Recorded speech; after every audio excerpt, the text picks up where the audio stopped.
তো নবী সাল্লাল্লাহু আলাইহি সাল্লামের এই একটা আদর্শে কি বুঝলাম যে পর নারীকে দেখা যাবে না। যদি দেখেন তাকে আপনি অর্ডার করেন যে নিজের মাথাটা ঢেকে নাও। যদি ও গায়ের মুসলিম হয় তথা বেধর্মীয় যদি হয় তাহলেও তাকে দেখা আপনার জন্য জায়েজ হবে না। তাকেও বলে দেন আপনার কাছে প্রয়োজনে আসলে যে মারে একটু মাথায় কাপড় দিয়ে আসো, কাপড় দিয়ে না আসলে সমস্যা আছে। যেমন আমার কাছে কেউ যদি আসে ঝাড়ফুঁক করতে, তা আমি বলে দিই দেখ রে মা, ঝাড়ফুঁক করতে আসলে একটা বিষয় দিকে লক্ষ্য রাখা দরকার। সেটা কি? সেটা হচ্ছে এই যে যদি মাথাতে কাপড় দিয়ে পর্দা করে না আসো এই ঝাড়ফুঁক কাজ দেবে না। খারাপ কথা বললাম? মাঝখান দিয়ে বেরিয়ে গেলাম, কাজটা হলো যে যদি পর্দা করে না আসো তোমার ঝাড়ফুঁক কাজ দেবে না। এবার বাধ্য হয়ে পর্দা করে আসছে, সে মুসলিম হোক চাহে নন মুসলিম, যে আসুক। যদি মাথায় কাপড় না থাকে তাকে বলে দিলাম কাপড়টা মাথায় দিয়ে একটু পর্দা করো মা, নালে ঝাড়ফুঁক কাজ দেবে না। আমি আমার কাছে যেহেতু এসছে আমি যেটা বলবো সেটাই শুনবে, শুনে নিয়ে হয়ে গেল। এই যে একটা জিনিস ওই জায়গাতে লক্ষ্য রাখা প্রয়োজন আছে। তো বুঝা গেল মুআজ্জাজ যে যদি আপনার বেধর্মী আপনার কাছে আসে আপনি তাকে কৌশল করে যাতে আপনার প্রতি আক্রোশ না হয়ে যায়, আপনার প্রতি বিক্ষিপ্ত না হয়ে যায়, এই রকম কোন একটা সাইড দিয়ে বুঝিয়ে তাকেও আপনি পর্দা করিয়ে দেন। আল্লাহ রাসূল সাল্লাল্লাহু আলাইহি সাল্লাম এটাই আদর্শ আমাদের দিয়ে দিলেন। এই জন্যই আল্লাহ পাক বলছেন লাকাদ কানা লাকুম ফি রাসূলিল্লাহ উসওয়াতুন হাসানা, তোমাদের জন্য রাসূলের জীবনে অতি উত্তম নমুনা রয়েছে। নমুনাগুলো পাচ্ছেন তো? বুঝতে পারছেন আমার কথাগুলো? খুব ভারী লাগছে না তো? ভালো লাগছে? আমল করতে খুব কঠিন হবে না? কথাগুলো আমল করা খুব কঠিন, শুনতে ভালো লাগবে কিন্তু রাসূলের কথা, কিন্তু মানতেও ভালো লাগবে যে কথাটা ঠিক, মেনে নেবেন হৃদয় থেকে, কিন্তু তার উপর আমল করা খুব কঠিন। কথাগুলো মাইন্ডে রাখবেন, মনে রাখবেন, অবশ্যই চেষ্টা করবেন যে আল্লাহ রাসূল সাল্লাল্লাহু আলাইহি সাল্লাম যেই রকম করে মানুষের প্রতি দয়া করেছেন, সাহায্য করেছেন, সেই রকম সাহায্য যেন আমরাও করতে পারি। বলেন সুবহানাল্লাহ, আল্লাহুম্মা আমিন। মুআজ্জাজ, আপনারা শুনে হবেন উহুদ প্রান্তের লড়াইয়ের কথা। উহুদের লড়াই হয়েছিল, উহুদ একটা পাহাড় আছে, ওই প্রান্তে লড়াই হয়েছিল। আল্লাহ রাসূল সাল্লাল্লাহু আলাইহি সাল্লাম বলেছিলেন হযরতে আব্দুল্লাহ বিন জুবাইর রাদিয়াল্লাহু তাআলা আনহুকে তার পিছনে 50 জন সৈন্য দিয়ে ওই পাহাড়ের একটা সুড়ঙ্গ দিয়ে পিছন থেকে আসার রাস্তা ছিল, সেখানে তাদেরকে মোতায়েন করে দিয়েছিলেন, সেখানে নির্ধারিত করে দিয়েছিলেন এখানে তোমরা থাকো, যাতে এই দিক থেকে যেন আমাদের প্রতি তথা পিছন দিক থেকে আমাদের প্রতি কোন রকমের হামলা করতে না পারে। ওনারা ওইখানে একদম সক্রিয়ভাবে দাঁড়িয়েছিলেন, কেউ আসতে পারেনি। এইদিকে লড়াই চালু হয়ে যায়, উহুদ প্রান্তে লড়াই লড়ছে। লড়াই লড়তে গিয়ে আল্লাহ রাসূল সাল্লাল্লাহু আলাইহি সাল্লামের মাথায় একটা এমন করে তরবারি মারে যাতে মাথা লোহার টুপি কেটে গিয়ে মাথা পর্যন্ত কেটে গিয়ে গোটা শরীরে রক্তে রক্তাক্ত হয়ে যায়। এক ব্যক্তি একটা এমন করে পাথর ছুঁড়ে, যে পাথর নবী আলাইহিস সালামের দাঁতে লেগে গিয়ে দাঁতের কিছু অংশ ভেঙে যায়। এই ভেঙে যাওয়ার কারণে নবী সাল্লাল্লাহু আলাইহি সাল্লামের রক্ত, যেহেতু রক্তক্ষরণ অনেকটা হয়েছিল, যার ফলে আঘাতের কারণে আল্লাহর রাসূল দাঁড়িয়ে না থাকতে পেরে নিজে মাটিতে চলে এসেছিলেন। একটা ছোট করে গর্ত ছিল সাইডে, ওই মাটিতে তিনি চলে এসেছিলেন। এই মাটিতে চলে আসায় এমন করে ইবলিস শয়তান চর্চা করে দিল যে মুহাম্মদ সাল্লাল্লাহু আলাইহি ওয়াসাল্লাম শহীদ হয়ে গেছে। এই রকম করে মানুষের মধ্যে একটা এমন বাতাস বয়ে গেল যে সমস্ত সৈন্যের ভিতর ওই জায়গায় নরম হয়ে গেল, নার্ভাস হয়ে গেল। আমরা আর করলাম কি? যার জন্য লড়াই করছি, যাকে রাজি করার জন্য লড়াই করছি করছি, তিনি তো আর থাকলো না, আর আমরা কি করব, একটু নার্ভাস হয়েছিল। তা সত্ত্বেও মুসলমান ব্যক্তিরা ওই জয় করেছিলেন সমস্ত ব্যক্তিদের, ওই যে কাফের ব্যক্তিরা ছিল ওই সমস্ত ব্যক্তিদের সাথে লড়াই করে বিজয় লাভ করলেন।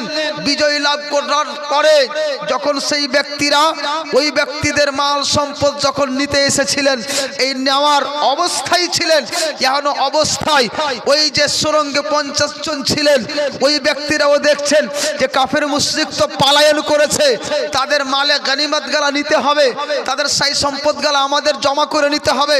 ওইদিকে দৌড়িয়ে চলে যায়। এখনো অবস্থায় খালিদ বিন ওয়ালিদ নামক একজন সাহাবী সেই সময় ইসলাম গ্রহণ করেনি, কাফের মুশরিক বেদিনদের পক্ষ থেকে তখন লড়াই করছিলেন। যখন এইরকম দেখলো তখন ওই পিছন দিক থেকে দৌড়েছে, তাদের প্রতি হামলা করে যা কজন ছিল সকলকে শহীদ করে দিয়ে আর পিছন থেকে হামলা করে দিল। এই পিছন থেকে হামলা করে দেওয়ায় তহস নহস হয়ে গেল। রাসূলও ক্ষতবিক্ষত হয়ে গেলেন, রাসূলের প্রতি আঘাত লাগলো। সাহাবায়ে কেরামের মধ্যে অনেকজন শহীদ হয়ে গেল। যেহেতু তরবারি রেখে নিজের সামান রেখে দিয়ে সবাই সম্পদ অর্জন করছিলেন, এমন অবস্থা হঠাৎ করে পিছন থেকে এসে মারতে আরম্ভ করেছিল, এই জন্য অনেক ক্ষতি হয়েছিল।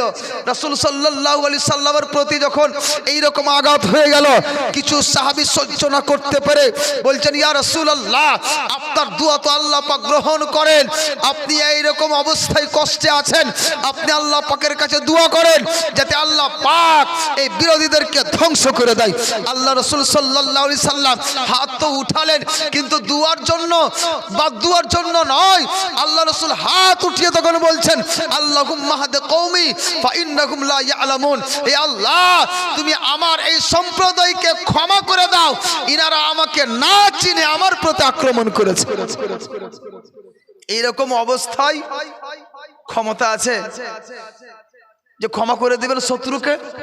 যে শত্রুর আঘাত মাথায় লেগে তরতর করে রক্ত পড়ছে, যে শত্রুর আঘাত দাঁতে লেগে দাঁত ভেঙে গেছে, যে শত্রুর আঘাত সহ্য না করতে পেরে মাটিতে চলে এসেছেন তথা পড়ে গেছেন, এইরকম অবস্থাতেও হাত উঠাচ্ছেন, কিন্তু বদদুয়ার জন্য নয়, আল্লাহ রসুল আল্লাহ রব্বুল আলামিনকে রাজি করার জন্য আল্লাহ রসুল সাল্লাল্লাহু আলাইহি সাল্লাম দোয়া করছেন, আল্লাহ তাদেরকে তুমি হেদায়েত দিয়ে দাও, তারা না বুঝে না চিনে আমার সাথে এরকম ব্যবহার করেছে।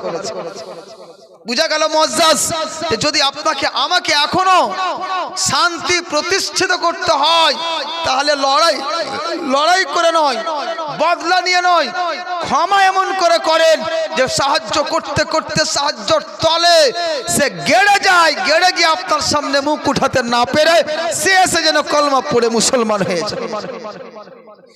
আল্লাহ রাসূল সাল্লাল্লাহু আলাইহি সাল্লাম এইরকম অবস্থাতেও নিজের শত্রুর বদলাদের দিয়ে শত্রুকে ক্ষমা করে দিয়েছে। ব্রাদার, আল্লাহ রাসূল সাল্লাল্লাহু আলাইহি সাল্লামের এই জায়গাতে বেশ কিছু আরো আমাদের জন্য খুব সুন্দর একটা নির্দেশ আদেশ আর সুন্দর একটা শিক্ষা রয়েছে। শিক্ষা কি?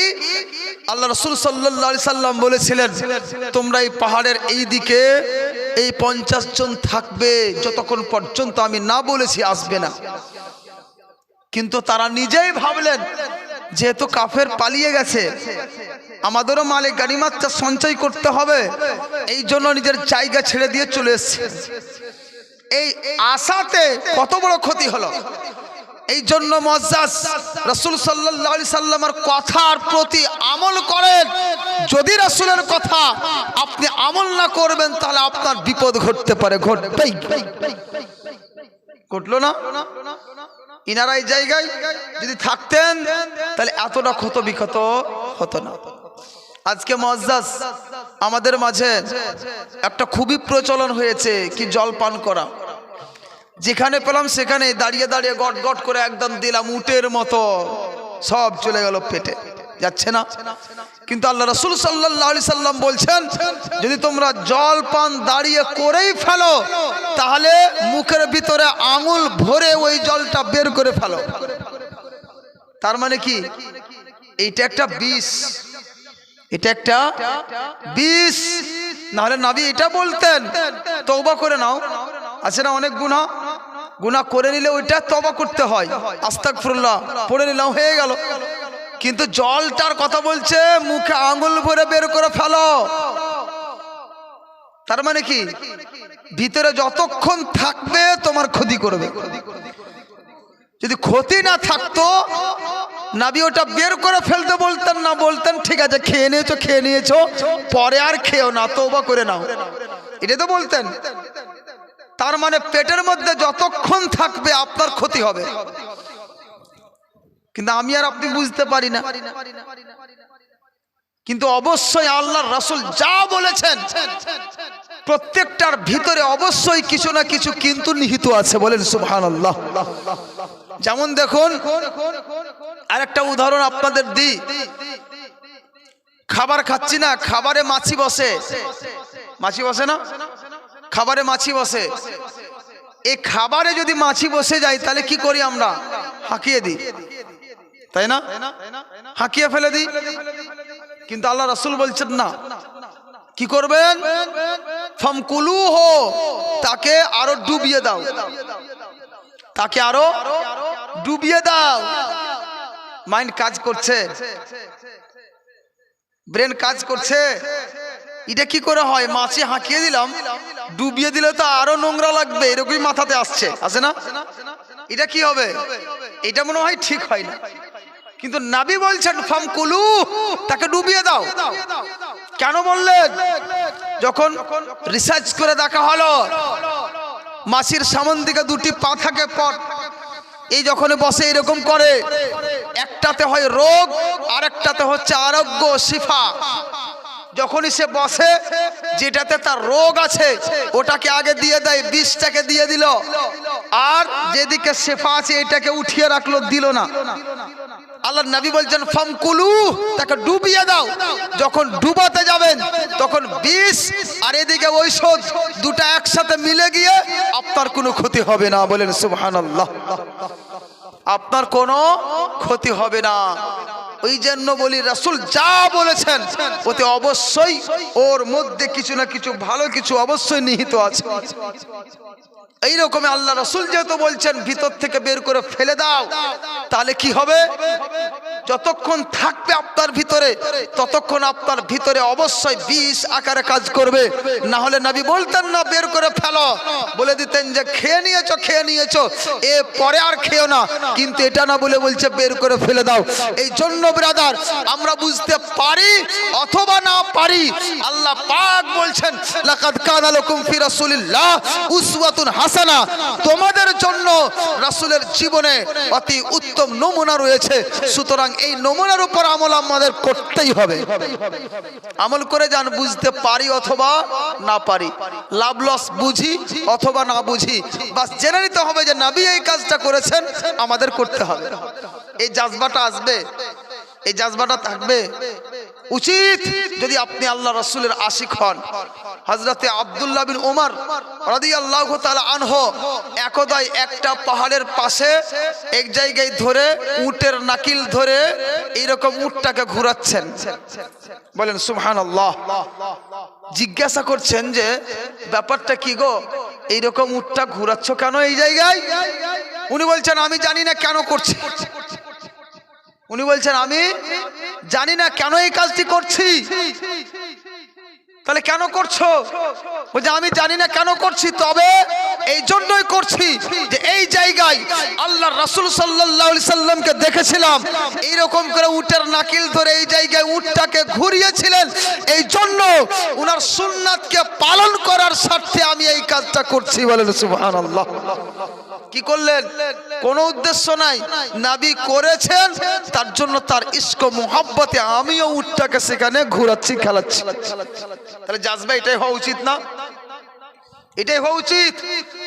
জানি না এতে লাভ লস কি আছে, নবী করেছেন আমি করছি, নবী বলেছেন আমি তা পালন করছি, এতটুকুই আমাদের জন্য যথেষ্ট।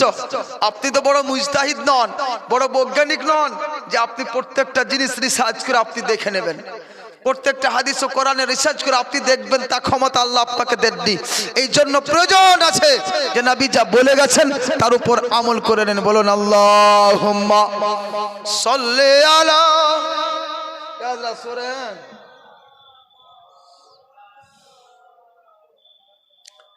ওয়ালা আলে সাইয়্যিদিনা মাওলানা মুহাম্মদ। কি করা যায়, ছেড়ে দেব? হ্যাঁ,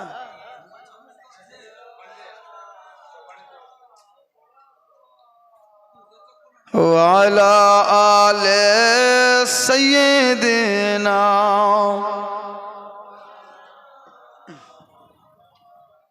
ছেড়ে দেওয়া যাক, মাঝে মাঝে খালি হয়ে গেছে মানুষ। হ্যাঁ, আরে বাবা রে, ভালো চাহিদা আপনাদের গো, ভালো লাগছে? হ্যাঁ, সুবহানাল্লাহ।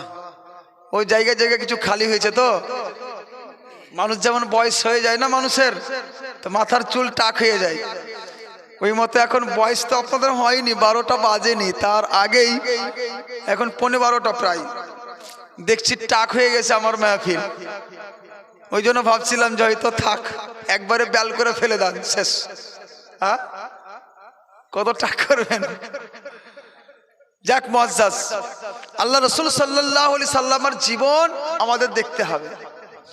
শুধু শুনলে হবে না বাপ, তার প্রতি আমল করতে হবে। যতটা শুনলেন এতটাই যদি আমল করতে পারেন, দেখবেন আপনার বাড়ি একটা সচ্ছল হয়ে যাবে। বলেন সুবহানাল্লাহ। এই যে কথাগুলি শুনলেন, তো এই কথাগুলি নিয়ে গিয়ে নিজের স্ত্রীকে শোনাবেন, বেটি বেটা আছে তাদেরকে সামনে রেখে বসে এই গল্পগুলো শোনাবেন, রাসূলের জীবনের কথাগুলো কাহিনী রূপে শোনাবেন। শুনতে গেলে তাদের মাইন্ডে রাসূলের মোহাব্বত ভরবে, আর রাসূলের আদর্শে আদর্শবান হয়ে যাবে। বলেন সুবহানাল্লাহ। এটাই প্রয়োজন আছে, আমাদেরও দেখতে হবে। মুআজ্জাজ, মক্কা শরীফ আমাদের কেন্দ্রীয় জায়গা, তাই না? মক্কা শহর আমাদের কেন্দ্রীয় জায়গা, মার্কাজ।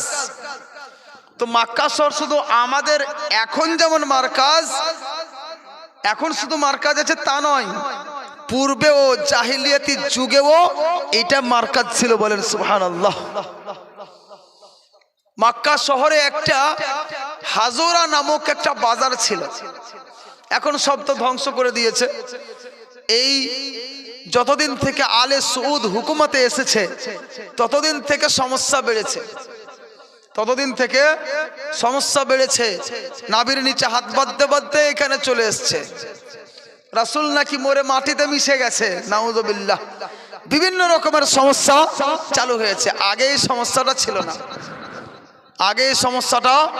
ছিল না, তো সেই যুগে হাজরা নামক যে একটা বড় বাজার ছিল, সেই বাজারে দূর দূরান্ত থেকে মানুষ আসতো। কারণটা কি? বড় বাজারে গেলে বড় কিছু দাম পাবো, গ্রাহক বেশি হবে, এই উদ্দেশ্য করে মানুষ আসতো। ওই যুগে এমন দেশে একটা জায়গা ছিল, যে জায়গাটার নাম হয় জাবেদ। জায়গাটার নাম কি বললাম? জাবেদ। ওখানকার যারা বাসিন্দা তাদেরকে জাবেদি বলা হতো। এখন আপনি নেটে সার্চ করবেন তো ওই জাবেদি যে শহর, তার বিল্ডিং গুলো এখনো পাবেন, পুরাতন প্রাচীন কালের বিল্ডিং, কিন্তু এখনো সুন্দর সুন্দর বিল্ডিং দেখা যাচ্ছে। তো ওই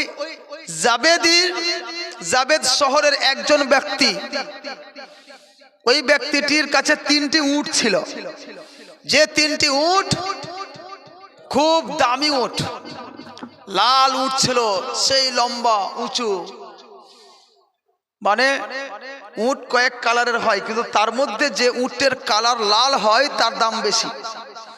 আমাদের দিকে কালার অনেক রকম, কিন্তু মানুষের কালার যেটা একটু গহমনা হয়, বুঝলেন তো, ওই কালারটার দাম বেশি, পছন্দ বেশি, দেখতে ভালো মানুষ, তাই না? তার মানে একটু লাল দিকে তার একটু মাইল থাকে, এই জন্য আরো ভালো লাগে দেখতে।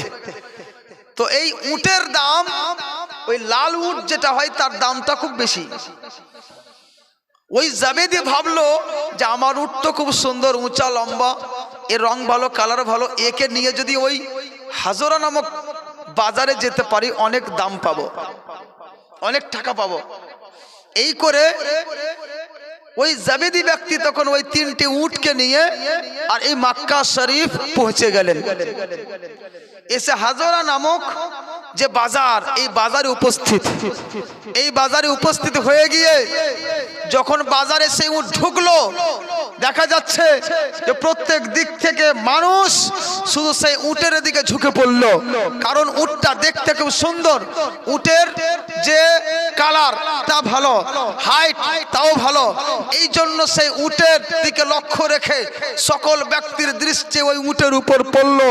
এই নজর পড়তে গিয়ে আবু জেহেল, এই ব্যক্তির নজর তার উপর পড়ে গেল। এই ব্যক্তি কাছে এসে বলছে, ও জাবেদি শোনো, এই উটের দাম কত নেবে? জাবেদি ব্যক্তি বলল, এত দাম নিব।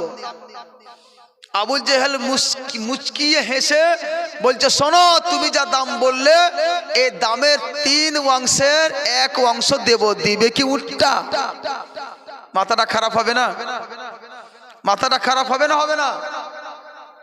আবু জেহেল বলছে কি, যে যদি তুমি যে দামটা বললে এই দামের 3 অংশের 1 অংশ দিব।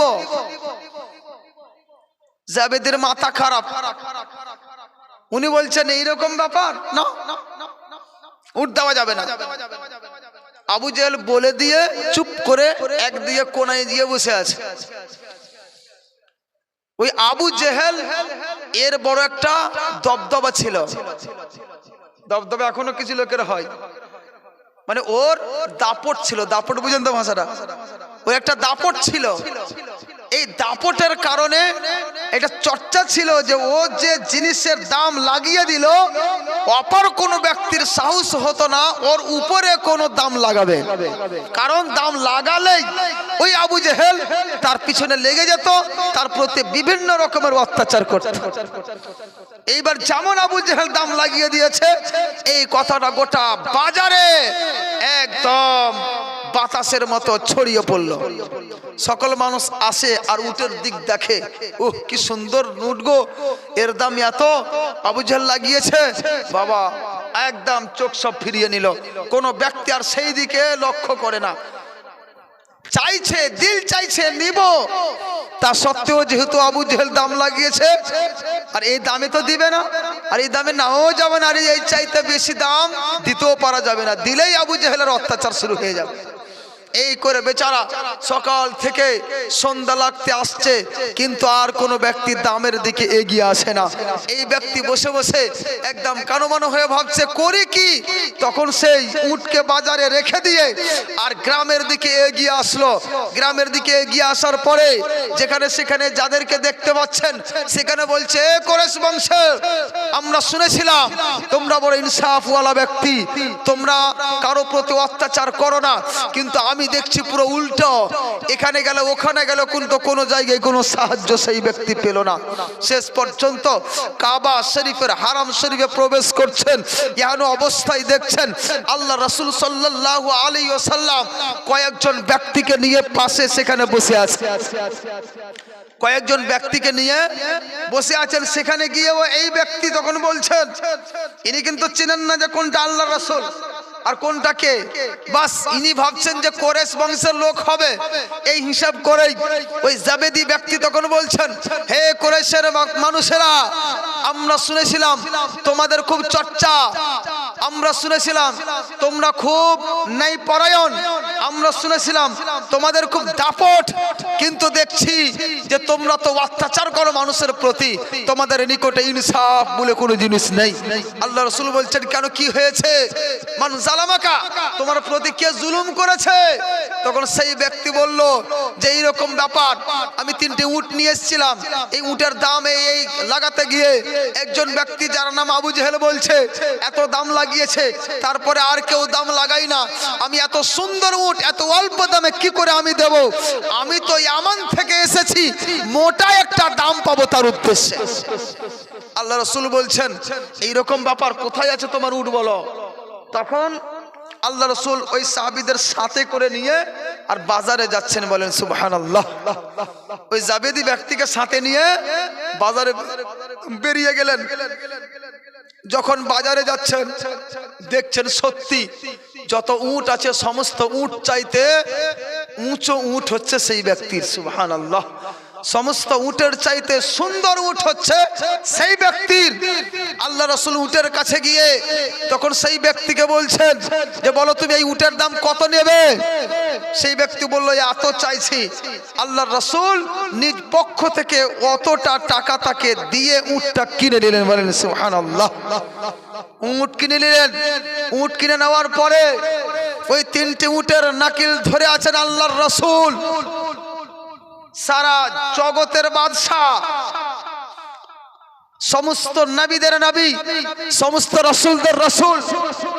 উট বিক্রি করার জন্য ওই ভাড়া মাজমা বাজারের মধ্যে উটের নাকিল ধরে দাঁড়িয়ে আছে।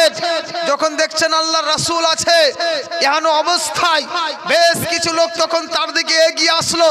আর আসার পরে রাসূল সাল্লাল্লাহু আলাইহি সাল্লাম দুইটি উটের সওদা করে নিলেন এতটা দামে যতটা দাম তিনটা উটে দিয়েছিলেন। বলেন সুবহানাল্লাহ। তথা তিনটা উট যত টাকাতে কিনেছিলেন দুটা উটেই ততটা টাকা হয়ে গেল। একটা উট বেঁচে গেল, একটা উট এখন লাভে। আল্লাহ রাসূল সাল্লাল্লাহু আলাইহি সাল্লাম আবারও সেই উটটাকে বিক্রি করে দিলেন যথা দামে। বিক্রি করে দিয়ে ওই জাবেদি খুশি হয়ে ওই টাকা নিয়ে ফিরে চলে গেল। আর আল্লাহ রাসূল সাল্লাল্লাহু আলাইহি সাল্লাম যেহেতু টাকা দিয়েছিলেন ওই টাকা রেখে নিলেন, দুটো উটেই পূর্ণ টাকা। আর যেটা লাভ্যাংশ তথা একটা উটের যে দাম যা মূল্য হলো ওই মূল্যটাকে নিয়ে নিজে পেটে খেলেন না, নিজে কোথাও রেখে দিলেন না।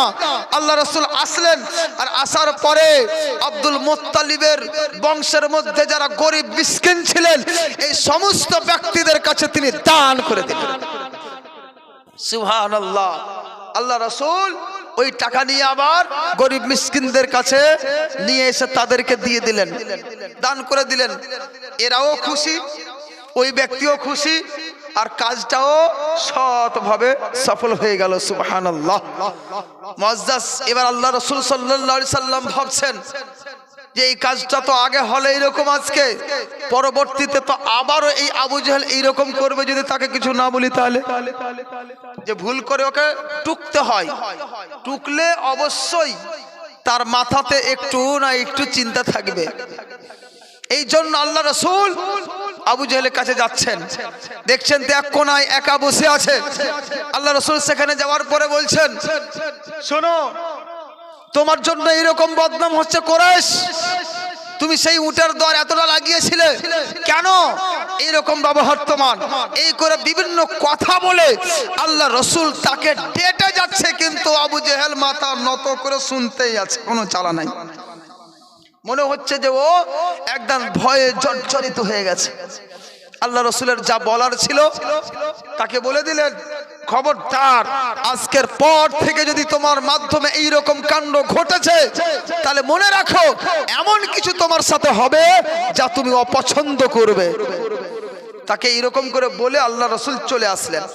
দূর থেকে তার সঙ্গীগণ তাকে দেখছিল যে ব্যাপারটা কি, আজকে তো নবী মুহাম্মদ এইরকম করে বলছে আর আবু জেহেল মাথা নত করে শুনছে, ব্যাপারটা কি। তার কাছে দৌড় দিয়ে এসে বলছে ব্যাপারটা কি গো, আজকে তো মনে হচ্ছে তুমি একদম ভিজা বিড়াল হয়ে গেছো, এমনটা কি, একদম চুচুর মুচুর হয়ে নিচে বসে শুনছো, এমন কেন? আবু জেহেল বলছে শোনো, আমি যা দেখেছি তোমরা দেখতে পাওনি, কারণ শুধু মুহাম্মদ ছিল না, মুহাম্মাদের জাদু আজকে আমি দেখতে পেরেছি। কত বড় সে জাদুগির যে ওই একা ছিল না, ওর আশেপাশে অনেকজন ব্যক্তি এমন কিছু নিয়ে বললাম ফারসা নিয়ে আছে, যদি আমি চালা করতাম তো সবাই আমাকে মেরে ফেলতো, এই ভয়ে আমি কোনো কথা বলতে পারিনি। বলেন সুবহানাল্লাহ। আবু জেহেল এটাকে মুজিজা না বলে বলছে এটা জাদু, বলছে এটা কি জাদু দেখেছি। মুআজ্জাজ বলার উদ্দেশ্য হচ্ছে আল্লাহ রাসূল সাল্লাল্লাহু আলাইহি ওয়াসাল্লাম ভালো কাজ করলেন না মন্দ করলেন? ভালো করলেন। আজকাল অনেক লোক আছে আমাদের মাঝেও, কিছু দাপটওয়ালা লোক আছে, দাপট দেখাই না, বিভিন্ন জায়গায় দাপট, টাকা আছে পয়সার দাপট। দেখা যাচ্ছে 8-10টা বেটা হয়েছে, বেটার গরম, দেখা যাচ্ছে কথা বলতে পারছে, ওর গরম। দেখা যাচ্ছে পয়সা বেশি হয়েছে, তার গরম। বাড়িতে 2-4টা চাকরি হয়ে গেছে, তার গরম। বিভিন্ন রকমের দাপট সহ্য হয় না, কিছু লোকের এমন হয়। খবরদার, আল্লাহ পাক আপনাকে সে দাপট দিতে পেরেছেন, আল্লাহ পাক মুহূর্তের মধ্যে আপনার সেই দাপট ছিনিয়ে নিতে পারে। যাবেন কোথায়? এই জন্য আল্লাহ পাক দাপট দিয়েছেন, তো ওই দাপটকে রাসূলুল্লাহ যেমন সঠিক ফয়সালা দাপট দেখিয়ে করে দিলেন, নিজে উট বিক্রি করে সঠিক বিচার করে দিলেন। এই রকম যদি আপনার কাছে দাপট থাকে, আপনি সকলের দাপটকে চুরমার করে দিয়ে সঠিক বিচার করে দিয়ে আল্লাহ পাককে খুশি করেন। আল্লাহ রাসূল এই শিক্ষাটাই দিচ্ছেন। এই জন্যই আল্লাহ বলছেন, লাকাদ কানা লাকুম ফি রাসূলিল্লাহ উসওয়াতুন হাসানা, তোমাদের জন্য রাসূলের জীবনে অতি উত্তম নমুনা রয়েছে। আছে না? নমুনা পেলেন না? যদি আমার দাপট থাকে, আমার করণীয় কি? অত্যাচার যেন না হয়। যদি অত্যাচার দেখতে যান, সঙ্গে সঙ্গে আপনি সেই অত্যাচারটাকে দূরীভূত করেন, সঠিক বিচার করেন, সঠিক ফয়সালা করেন। মুআজ্জাজ, আপনার ক্ষমতা আছে আপনার কাছে, কিন্তু ক্ষমতাকে সঠিক জায়গায় প্রয়োগ করেন। বেঠিক জায়গায় যদি করবেন, শেষে এমন না হয়ে যায় যে ওই দাপটটাই আপনার কাছ থেকে চলে যাবে। তখন আপনি কি করবেন? আর কোথাও পাবেন না। ব্রাদার, এখানে একটা কথা আরো আমি বলতে চাই। আল্লাহ রাসূল সাল্লাল্লাহু আলাইহি ওয়াসাল্লাম এত শানওয়ালা, মানওয়ালা, মর্যাদাওয়ালা যে আল্লাহ পাক নিজের পরে সমস্ত মর্যাদার অধিকারী আল্লাহর রাসূলকে দিয়ে দিয়েছেন। বলেন সুবহানাল্লাহ। আল্লাহ পাক বলেন, ওয়ারাফা'না লাকা যিকরাক, হে নবী তোমার মর্যাদা অতি উত্তম করে দিয়েছি আমি। আল্লাহ রাসূলের মর্যাদা শ্রেষ্ঠ মর্যাদা। এবার আপনি দেখেন, আল্লাহ রাসূল এত মর্যাদাপূর্ণ হওয়া সত্ত্বেও কি করছেন? বাজারে গিয়ে উট বিক্রি করছেন। বলতে পারতেন, আবু বকর যাও, ওমর যাও, তালহা যাও, জুবাইর যাও, সাদ যাও, কাউকে পাঠাতে পারতেন। কিন্তু না পাঠিয়ে নবী আমার নিজেই কি করছেন? উট লাগাম ধরে উট বিক্রি করছেন ময়দানে। এখান থেকে কি শিখতে পারলাম? আমি এই পৃথিবীর বুকে যতই বড় পদস্থ হই না কেন, কোন জায়েজ কর্ম সুসম্পন্ন করতে কোন রকমের লজ্জাবোধ করা উচিতই নয়, তাই না? কিন্তু ব্রাদার, আজকে আমি মাস্টার হয়েছি, এই কাজ করব। আজকে আমি ডাক্তার হয়েছি, এই কাজ করব। আজকে আমি মৌলানা হয়েছি, এই কাজ করব। আজকে আমি কারি সাহেব, এই কাজ করব। আজকে আমি মুফতি সাহেব, এই কাজ করব। আজকে আমি পীর সাহেব, এই কাজ করব। এই করে করে আমরা কর্ম থেকে দূর হয়ে গেছি। কর্ম করাটাকে আমরা অপছন্দনীয় ভাবি, তাই না? আরে পাবলিক মেরে দেবে। আমি বাড়িতে একটু কাজ করছিলাম, বাবার হাত দিয়ে, বাবার সাথে কয়েকজন লোক ব্যক্তি বলছে, আরে মৌলভী সাহেব, মুফতি সাহেব কি করছেন? একটা পাইট করে নেন, পাইট করে নেন, হিসাব করেন। এই যে কাজ না করে করে মানুষের মাথাতে ঢুকে গেছে যে মৌলভী হইলে কাজ করতে হয় না, মুফতি হইলে কাজ করতে হয় না, পীর সাহেবেরা কাজ করে না। এই যে এরকম মাথাতে ঢুকে গেছে, আর মৌলভী সাহেবেরাও আরাম পেয়েছে, কাজ করতে হবে না বলে কাজ করে না। আর ওই রকম গরিবী জীবন যাপন করছে, আর মানুষের কথা শুনছে, মানুষের গোলামি করতে হচ্ছে। আজকে প্রত্যেকটা আলিমের কর্তব্য হওয়া উচিত যে ইনারাও যেন ব্যবসা করে, আর পয়সাওয়ালা হয়। পয়সাওয়ালা হলেই দাপট হবে, শরীয়তের কাজ হবে, হবে না? আজকাল এমন লোক যার ভিতরে কোনো কিছুই নাই, সোজাভাবে কথা বলতে পারে না, কিন্তু পয়সা বেশি হয়েছে, দাপট হয়ে গেছে, ওর কথাটাই বিকাচ্ছে। আর একজন গ্রামের ভালো আলিম, মৌলভী, মুফতি, তার কথা বিকাই না, কারণ পয়সা নাই, কারণ পকেটে পয়সা নাই। এই জন্য প্রয়োজন ধর্মগুরু যাওয়া হবে, তারা সেই রকম জায়গার উপযুক্ত হবে। এই রকম ব্যক্তিকে পয়সা কামাতে হবে। একজন ব্যক্তি বলছে, আমি বলছি এত টাকা দিবা পীর সাহেবকে নাজরানা গো? বলছে যে আমরা না দিব তো কি করে খাবে? ওনার কি আলাদা কোনো ব্যবসা আছে? আমি বললাম কথাটা ঠিক, হুজুরের কোনো ব্যবসা নেই, নাজরানা দিচ্ছ দাও, কিন্তু ওই রকম মন্তব্যটা নিজের ইমামের ক্ষেত্রেও করো। বলেন সুবহানাল্লাহ। কারণ তোমার ইমামও তো কোনো কাজ করে না, ইমামকে কেন নাজরানা দিচ্ছ না? 5,000 টাকায় 24 ঘন্টার 100 খাচ্ছ, আবার 14 রকমের দাপট। বউয়ের সাথে ঝামেলা হলো, বউকে পারলো না, ইমামের উপরে এসে দাপট চালিয়ে দিলাম। কারণ ইমামের তো কেউ নাই, আগে নাই পিছে নাই, কেউ নাই। ওকে মেরে দিলে কি, বাদ দিলে কি, কেউ বলার কেউ নাই। এমন কিছু হয়ে যাচ্ছে বাপ, সব জায়গায় না, এগুলো অভিজ্ঞতা বলছি আমি। এখানে কি আছে আমার জানা নাই, কিন্তু কথার প্রসঙ্গ হতে বেরিয়ে গেল মুখ দিয়ে। এরকমই একটা ব্যাপার কিছু হয়ে যাচ্ছে। তো ব্যাপার হলো কি, আমরাও ভেবে নিয়েছি যে আমাদের এই কাজগুলি করা লাগবে না, করতে হবে না, না করতে হবে। হযরত আদম আলাইহিস সালাম, যিনি সর্বপ্রথম নবী এই জগতে এসেছিলেন, হযরত আদম আলাইহিস সালাম নিজে চাষবাসের কাজ করেছেন। হযরত দাউদ আলাইহিস সালাম লোহার কাজ করেছেন। উনাকে আল্লাহ পাক এমন ক্ষমতা দিয়েছিলেন যে লোহা আগুনের প্রয়োজন হতো না। কোন লোহাকে হাতে নিলেই ওই লোহা মম হয়ে যেত। হাত দিয়ে যা চাইতেন তাই বানিয়ে, বালা বানান, লম্বা বানান, যা চাইতেন তাই বানিয়ে নিতেন। বলেন সুবহানাল্লাহ। হযরত নূহ আলাইহিস সালাম নৌকা নির্মাণ করেছিলেন, নৌকা বানিয়েছিলেন, নৌকার মাঝি ছিলেন। হযরতে নবী মুহাম্মদুর রাসূলুল্লাহ সাল্লাল্লাহু আলাইহি সাল্লাম, যিনি সর্ব নবীর নবী, সমস্ত রাসূলদের রাসূল, তিনিও তো নবী আমার ছাগল চড়ায়ন করেছেন এবং কাপড়ের ব্যবসা করেছেন। বলেন সুবহানাল্লাহ। আজকে কোন এমন আছে যে আমার নবীর চাইতে উত্তম? কে এমন আছে? নবীরা এইরকম কাজগুলি করতে পেরেছেন, তা আমরা কেন করব না ব্রাদার? আজকে প্রত্যেকটা আলিমকে, প্রত্যেকটা মুফতিকে, প্রত্যেকটা পীর সাহেবকে এই নাজরানার দিকে লক্ষ্য না রেখে নিজের ব্যবসা করা উচিত। ব্যবসা করে নিজের কর্তব্য, নিজের প্রয়োজনীয়তা নিবারণ করা উচিত। কিন্তু ওই দিকে না হয়ে মুরিদদের পকেট খালি করে সব শেষ করে দিচ্ছে। নিজে বড় লোক আর মুরিদ সব রিকশা চালিয়েই খাচ্ছে। মুশকিল হয়ে যাচ্ছে। বাস্তব কথা বলছে বাপ, জলে দিয়ে কথা বলছি। কেন? পীর সাহেব হলে তোকে খাটতে হবে না, কাজ করতে হবে না? একদম রং কথা। নবীরা ব্যবসা করে খেয়েছেন, তা আমি আর আপনি কি? অবশ্যই প্রয়োজন আছে। মুআজ্জাজ আল্লাহ রাসূল সাল্লাল্লাহু আলাইহি সাল্লাম বাজারের মধ্যে উট বিক্রি করতে দিয়ে আমাদের এটা একটা মেসেজ দিয়ে দিয়েছেন যে সম্মানের দিকে দেখতে নাই, যদি হালাল কাজ থাকে ওই কাজটি করে তুমি খাও। একজন ব্যক্তি কালিয়া চোখে দেখলাম, একজন আলেম, মাদ্রাসায় থাকলেন, মসজিদে থাকলেন, অনেক এইরকম করে অনেক বেশ কিছু বছর পার করলেন। শেষ পর্যন্ত দেখছেন মানুষের আর ওই দাপট সহ্য করতে পারা যায় না। শেষে একটা টোটো কিনলেন আর টোটো চালাচ্ছিলেন। আমি দেখলাম টোটো চালাচ্ছেন, আমি বললাম ভাই তোমার জন্য মুবারক হ, আমি খুব খুশি, আল্লাহ পাক তোমার জন্য কল্যাণ করেন। কারণ নিজের উপার্জন, হালাল উপার্জন খাচ্ছ স্বাধীনভাবে, এটাই জায়েজ, এটাই ঠিক। করো, টোটো চালালে কি হবে? কোন হারাম কাজ করছো? করে খান। একজন ব্যক্তিকে কালিয়াচক আমার ওখানে দেখলাম, একটা ঠেলা গাড়িতে ফল বিক্রি করছে, মাথায় টুপি দিয়ে, পরনে পাঞ্জাবি, সুন্দর আপনার লেবাস, ঠিক আছে, ফল বিক্রি করছে, কয়েক রকমের ফল রেখে বিক্রি করছে।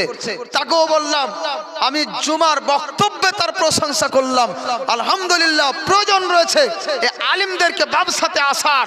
যদি ব্যবসায় আসবে তখন বুঝতে পারবে যে আলিম সমাজ আর যেমন তেমন নাই, ওরাও নিজে স্বাধীন। তখন এই মানুষের দাপট কমে যাবে। যখন ইমাম পাবে না তখন ওই কমিটি ভাববে, ইমাম না পেলেই তখন সমস্যা দাঁড়াবে। এমন লোককে তখন কমিটিতে আনতে হবে যে নামাজ পড়াতে পারে, হবে না? কিন্তু আজকাল বিপদ, সব জায়গায় তো এমন এমন লোক, মানে বলবো কি, বললেই গলা কেটে নিবে। সত্যি কথা বলছি, কিন্তু বাস্তব এটাই, কিছু করার নাই। ওই রকম লোকেদের হাতে সবকিছু। আলিমের সম্মান বুঝে না, ইমামের সম্মান বুঝে না, ইমামকে গোলাম মনে করে তার প্রতি দাপট দেখায়, নিজে 14টা ভুল করে কোনো খেয়াল নাই। বাস্তব কথা বলছি, নিজে 14টা ভুল করে, 5 ওয়াক্তের নামাজ নাই, আল্লাহ পাকের অর্ডার, ইমাম সাহেব মুয়াজ্জিন সাহেব বলছেন হাইয়া আলাস সালাহ, হাইয়া আলাল ফালাহ, তোমরা নামাজের দিকে আসো, কল্যাণের দিকে আসো, বারবার ডাকছে, 24 ঘন্টায় 5 বার তাকে ডাকছে, একবারও আসে না। আল্লাহ পাকের সাড়া, এইটা আল্লাহ পাকের পক্ষ থেকে ডাকা হচ্ছে, আল্লাহর কথাও মান্য করছে, কোনো ব্যাপারই নাই। ইমাম সাহেব যদি কোনো কমিটির একটা কথা ভেঙে দিল, বাস এই ইমাম সাহেব আমাদের কথা শুনে না, ওকে বাদ দাও, শেষ। এমনিতে 5,000 টাকা বেতন দিচ্ছে, তার উপরন্ত এইরকম দেখা যাচ্ছে বছরে 2-3টা করে খালি ইমামই চেঞ্জ করছে। হাজরা, কাউকে দুঃখ লাগলে ক্ষমা করবেন, কথাগুলো বাস্তব, তার জন্য বলতে হচ্ছে সচেতন হন। বলার উদ্দেশ্য হচ্ছে কি, সচেতন হন। হে মুসলমান, যদি নিজের, আমরা মুসলিমই কম তো, আমাদের গুরুকে ইমাম, আমাদের গুরুকে আলিম সমাজ, আমাদের গুরুজনকে মুফতি সমাজ, আমাদের গুরুজনকে পীর সাহেবগণ, আমাদের গুরুর যদি আমরা সম্মান না রাখতে পারি, তাহলে ওই সম্প্রদায়ের জন্য কল্যাণ সম্ভব, জীবনেও সম্ভব নাই।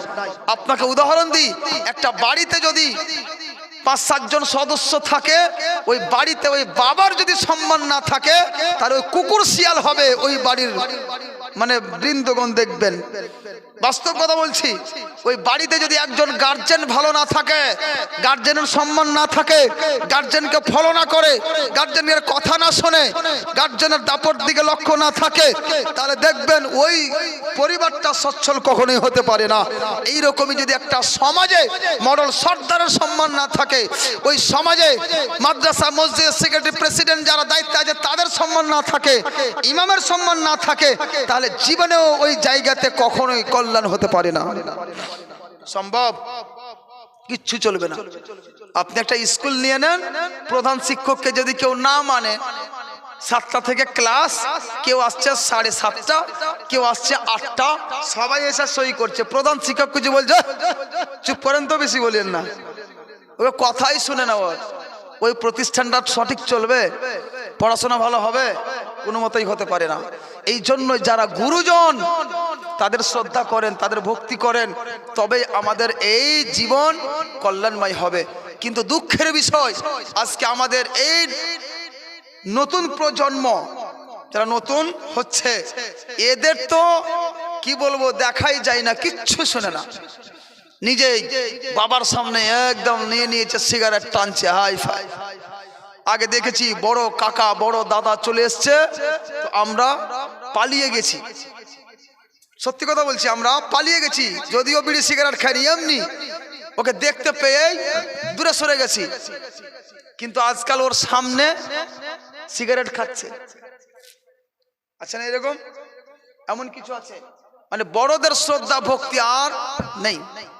ইনি যে বাবা, ইনি যে দাদা, এটা আর নাই, ওর সামনেই সব।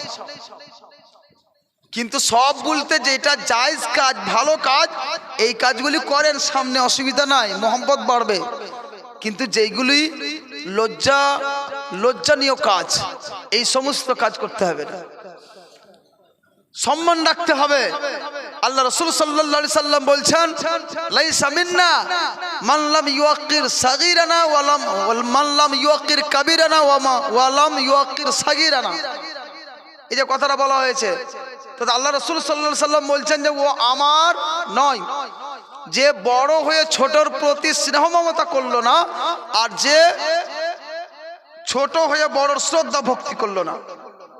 মাল্লাম ইয়ারহাম সাগীরানা ওয়া লাম ইউকির কাবীরানা, এটা শব্দ আছে, আগে বলতে একটু মিক্স হয়েছিল।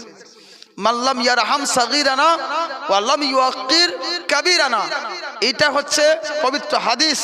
আল্লাহ রাসূল বলছেন ও আমার নয়, যে বড় হয়ে ছোটর প্রতি স্নেহ ভক্তি করলো না, আর যে ছোট হয়ে বড়র শ্রদ্ধা ভক্তি করলো না। তাহলে আসি কোথায় আমরা এবার?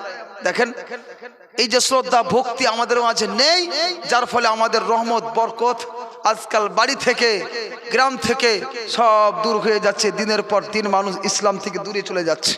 কারণ কি, আমরা ইসলামকে জানার, শিখার চেষ্টা করি না, ইসলামকে জেনে শুনে তার প্রতি আমল করার চেষ্টা করছি না। এই বিভিন্ন কারণে আমরা আস্তে আস্তে জর্জরিত হয়ে যাচ্ছে। আজ বলছে আহারে ফিলিস্তিনকে এইভাবে মারছে, এই করছে, ওই করছে, খুব বলছি, কিন্তু মারবে না, তুমি তো আমলই করো না, আল্লাহ পাকের দয়া কি করে হবে? এটা ব্যাপার আছে না। আল্লাহ পাকের কথা মানবেন তো আল্লাহ সাহায্য করবেন, আল্লাহর কথা মানবেন না তো আল্লাহ কি করে সাহায্য করবেন? এই জন্য লক্ষ্য আছে, ইন কুনতুম মুমিনিন, ইন কুনতুম মুমিনুন, তোমরা যদি মুমিন হও তাহলে আল্লাহ রাব্বুল আলামিনের প্রতি, আল্লাহ রাব্বুল আলামিনের দয়া হবে তোমাদের প্রতি, আর যদি না হও মুশকিল। শুধু আশা রাখলে হবে না। আল্লাহুম্মা सय्यदना मौलाना मुहम्मद व अला आले सय्यदना मौलाना মুহাম্মদ। ব্রাদার 12:15 বেজে গেছে, ঘুমানোর টাইম মোটামুটি কাছে এসছে। অনেকখানি বললাম, আপনাদের জন্য একটা উপহার নিয়ে এসেছি। আল্লাহ রব্বুল আলামিন কিছু ক্ষমতা দিয়েছেন কলম চালানোর। বেশ কিছু বই লিখেছি, আগে উর্দু লিখতাম, আরবি লিখতাম। কিছু বন্ধু বান্ধবের পরামর্শে বাংলা লিখতে শুরু করেছি।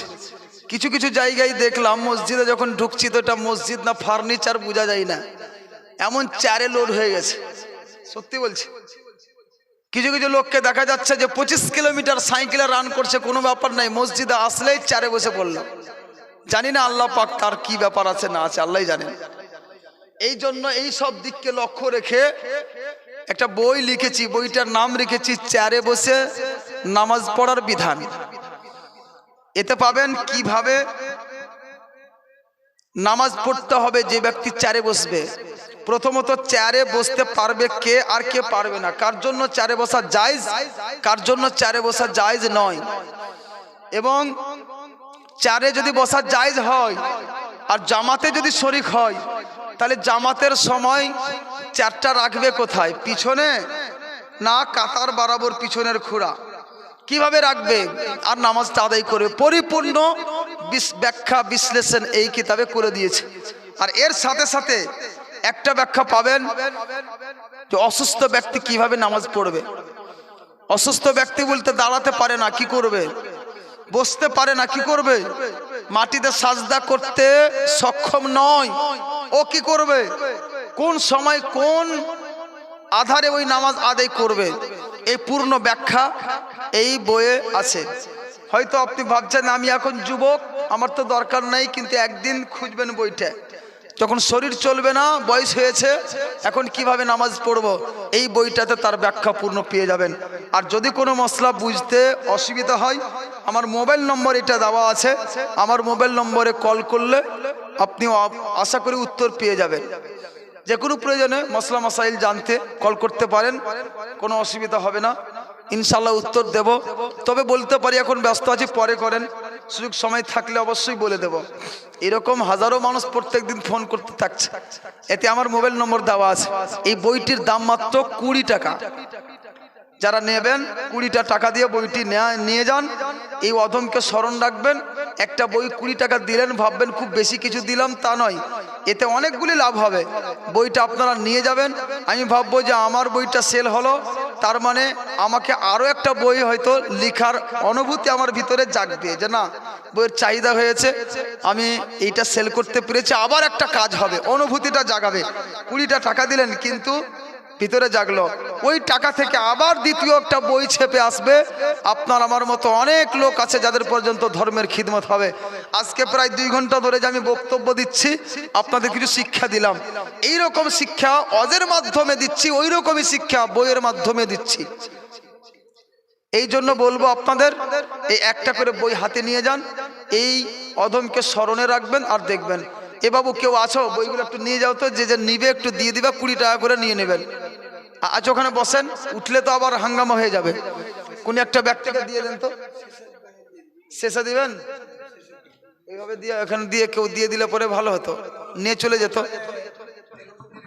আচ্ছা নিয়ে যান, টাকা ওই ওখানে ভরে দিবেন, বই ব্যাগটা সব দিয়ে দেন, যারা জমি একটা করে দিবেন টাকা।